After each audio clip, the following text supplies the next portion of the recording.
ce sont les impôts de tous les Français qui vont payer l'épargne retraite de quelques-uns. Et l'autre aspect, c'est qu'à l'heure actuelle, vous cotisez jusqu'à 8 fois le plafond de la Sécu. Dorénavant, ce sera 3 fois le plafond.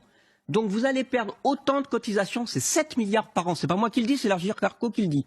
7 milliards par an de cotisations qui vont être perdues entre les cotisations salariées et les cotisations employeurs, qu'il ne faut pas oublier. 7 milliards par an qui vont être perdus. Et donc, comme justement les hauts salaires ne pourront plus percevoir au-delà d'un certain montant, mais ils vont évidemment aller vers l'épargne retraite. Donc tout est fait pour alimenter l'épargne retraite et donc des fonds de pension. Alors, mais quand même, un truc aléatoire, c'est que les fonds de pension coulent. La réforme par points, ça veut dire que ça va faire baisser les pensions de tout le monde. Parce qu'à l'heure actuelle, moi je viens du secteur privé. C'est pas ce que, évidemment, il ne va pas dire le contraire. Moi, je viens du secteur privé, donc je connais bien le sujet. Puis j'ai été député 10 ans, notamment en intervenant sur les réformes des retraites. Donc bon, quand vous calculez aujourd'hui sur les 25 meilleures années, je rappelle qu'avant c'était les 10 meilleures années, mais dans le secteur privé, quand vous calculez sur les 25 meilleures années, et quand demain vous allez les calculer sur toute la période professionnelle, ça veut dire que, sauf si vous avez eu une carrière sans problème, ce qui commence à être quand même assez rare maintenant, de nos jours. Bon. Mais si vous avez eu des périodes d'interruption par le chômage, si vous êtes retrouvé au RSA et ainsi de suite, vous allez perdre sur votre pension parce que ce sera calculé sur toute votre vie professionnelle et pas seulement sur vos 25 meilleures années. Et tout ce qu'on nous annonce sur les tentatives de rattrapage, ça ne change rien sur le fond. C'est-à-dire que, en dehors d'une petite minorité qui peut se retrouver sans modification ou peut-être avec une petite amélioration, la réalité, c'est qu'en fait, pour la majorité des salariés et pour la majorité des gens, ça va représenter une baisse de pension. Donc c'est ça, en fait, qui est vraiment très très important.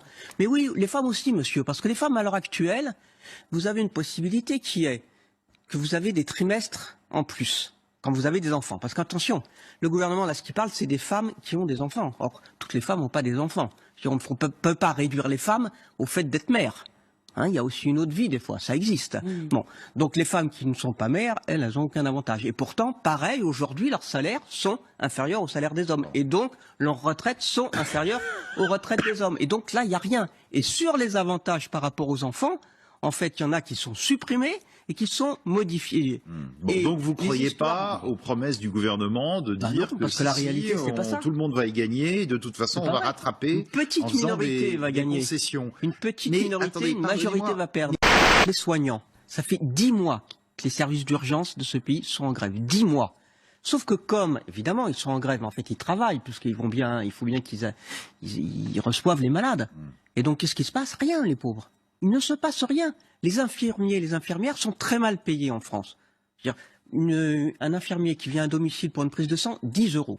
Voilà ce qu'il est payé aujourd'hui. Bon, dans les hôpitaux, tous, mais ça date tous, pas et c'est pas un problème politique, tous disent, on ne peut plus. Ça date pas d'Emmanuel Macron. Et alors, c'est pas une raison, c'est lui qui est en poste aujourd'hui, donc c'est à lui d'agir. Bon, donc la réalité, quelle est la leçon? C'est qu'on est obligé de faire une grève dure pour que ça ait des conséquences. Regardez effectivement, les danseurs de l'opéra, c'est parce qu'ils sont apparus publiquement devant l'opéra, donc ça a été relayé. Donc il faut faire des actions coup de poing pour que ça marche. Malheureusement, c'est comme ça que ça fonctionne avec ce gouvernement. S'il n'y a pas d'action coup de poing, il lâche rien.